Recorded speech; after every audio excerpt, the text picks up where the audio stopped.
Bismillahirrahmanirrahim. Assalamualaikum warahmatullahi wabarakatuh. Salam sejahtera untuk kita semua. Shalom, Om Swastiastu, Namo Buddhaya, salam kebajikan.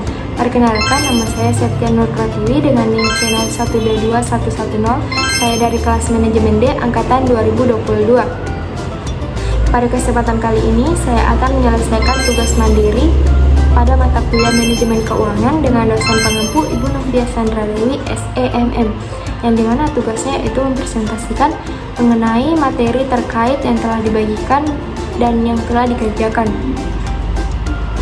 Dapat dilihat di sini materi yang saya akan paparkan pada kesempatan kali ini yaitu mengenai time fall of money dengan dosen pengampu Ibu Novia Sandra Dewi.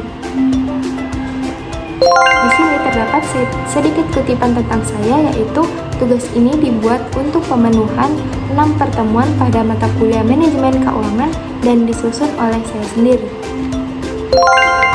Adapun sub pembahasan pada kesempatan kali ini ada 6.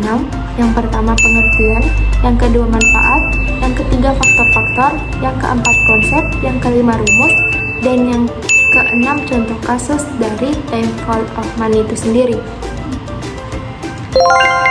Langsung saja, sebelumnya kita harus mengetahui apa itu time fall of money. Nah, time fall of money dapat diketahui adalah sebuah konsep yang menyatakan bahwa sejumlah uang yang dimiliki saat ini memiliki nilai lebih tinggi dibandingkan uang dalam jumlah serupa di masa depan. Time fall of money juga umum disebut sebagai nilai waktu uang dan menjadi konsep dasar keuangan. Nah, lantas mengapa time fall of money itu penting? Nah, time fall of money adalah sebuah konsep yang penting karena mengakui bahwa nilai uang berubah seiring waktu. Dalam konteks keuangan, uang pada waktu yang berbeda memiliki nilai yang berbeda karena adanya bunga atau tingkat pengembalian investasi. Time fall of money membantu dalam pengambilan keputusan finansial seperti perhitungan nilai sekarang, nilai masa depan, dan tingkat pengembalian yang diperlukan, sehingga memungkinkan perbandingan dan evaluasi yang lebih akurat dari aliran kas pada waktu yang berbeda. Subbab materi selanjutnya yaitu manfaat time fall of money. Nah, dapat dilihat di sini, pada dasarnya time fall of money adalah berhubungan dengan pengelolaan uang yang efektif dan efisien. Uang tidak hanya berfungsi sebagai alat pembayaran saja, melainkan juga memiliki nilai lebih dalam melakukan perencanaan di masa depan.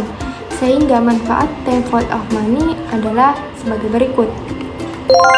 Nah, dapat dilihat di sini bahwa manfaat time fall of money ada 3, tapi di sini baru kelihatan 2. Yang pertama yaitu bagi pribadi atau bagi individu, yang artinya manfaat time fall of money adalah membantu kita mengetahui seberapa besar tabungan yang harus disiapkan untuk mencapai target dalam kurun waktu tertentu. Dengan prinsip ini juga kita dapat mempertimbangkan mana yang lebih menguntungkan saat membeli barang, apakah lebih menguntungkan membeli barang hari ini atau beberapa tahun ke depan. Yang kedua, bagi investor. Nah, tak hanya bagi individu, time fall of money juga bermanfaat bagi investor. Berhubungan investasi dengan nilai waktu uang adalah adanya konsep ini dapat membantu seorang investor dalam menganalisis apakah suatu investasi berpotensi menguntungkan atau tidak, sehingga mereka mampu mengambil keputusan yang tepat dalam memanfaatkan uangnya. Masih lanjutan dari bagi investor, selain itu time fall of money adalah sesuatu yang bisa dijadikan referensi mereka dalam memperhitungkan opsi mana yang terbaik dan menguntungkan berdasarkan minat, inflasi, risiko, dan returnnya. Yang keempat, bagi perusahaan. Nah, sedangkan bagi perusahaan, manfaat time fall of money adalah berperan dalam penganggarannya. Perusahaan tak hanya sebatas produksi, melainkan juga diperlukan adanya inovasi serta pengembangan produk. Hal tersebut menjadi investasi perusahaan. Selanjutnya, subbab materi selanjutnya yaitu mengenai faktor-faktor yang mempengaruhi time fall of money. Nah, dapat dilihat di sini bahwa faktor-faktor yang mempengaruhi itu ada 4. Yang pertama, tingkat suku bunga, yang artinya menentukan nilai waktu uang yang diinvestasikan atau dipinjam. Yang kedua, inflasi, yang artinya pengaruh negatif terhadap daya uang di masa depan.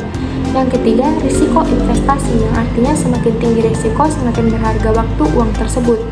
Yang keempat, kesempatan investasi alternatif, yang artinya pengaruh dari opsi investasi lain yang dapat mempengaruhi nilai waktu uang. Konsep yang keempat, sub pembahasan yang keempat adalah konsep time value of money. Nah, dapat dilihat di sini konsepnya itu sendiri ada 3. Yang pertama, present value, yang artinya nilai uang saat ini yang memiliki potensi dibungakan untuk menghasilkan penghasilan lebih tinggi di masa depan. Nilai dari present value ini bisa digunakan untuk mencari tahu jumlah uang yang dapat kita investasikan saat ini supaya menghasilkan jumlah tertentu di waktu mendatang. Yang kedua, future value. Future value artinya nilai uang yang akan kita peroleh dengan jumlah uang saat ini. Jika sekarang kita menginvestasikan uang, apalagi suku bunganya tinggi, maka nilai dan jumlahnya otomatis dapat meningkat. Yang ketiga yaitu anuitas. Anuitas artinya pembayaran secara berkala dalam kurun waktu yang ditentukan. Anuitas digunakan oleh perusahaan asuransi untuk melakukan pembayaran premi kepada nasabahnya. Selanjutnya, pembahasan selanjutnya yaitu mengenai rumus time value of money. Yaitu adapun istilah yang digunakan pada rumus time value of money ini dapat dilihat di sini bahwa FV sama dengan atau future value, yang artinya nilai uang di masa depan. Yang kedua, PV artinya present value atau nilai uang saat ini. Yang ketiga, I interest atau tingkat suku bunga. N yang artinya interval tahun. Nah, langsung saja kita masuk pada future value. Nah, adapun rumus dan contoh dari future value ini dapat dilihat sebagai berikut. Rumus dari future value yaitu FV sama dengan PV dikali 1 ditambah I dikali N. Keterangan FV artinya future value atau nilai uang di masa depan, PV sama dengan present value atau nilai uang saat ini, I artinya interest atau tingkat suku bunga, dan N artinya interval tahun.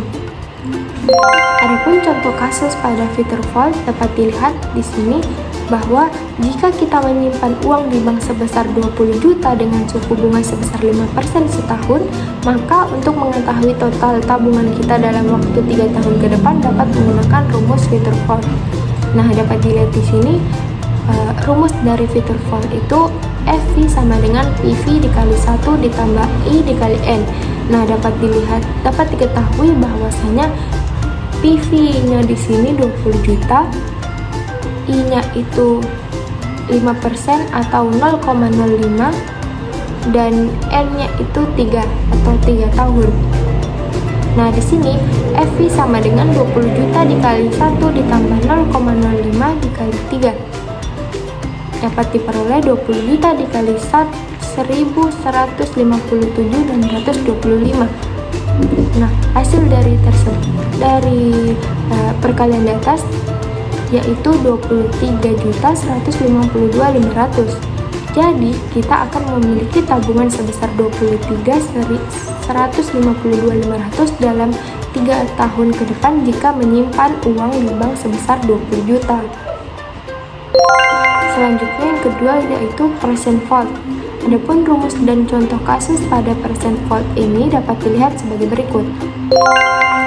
Rumusnya yaitu PV sama dengan FV per 1 ditambah I dikali N.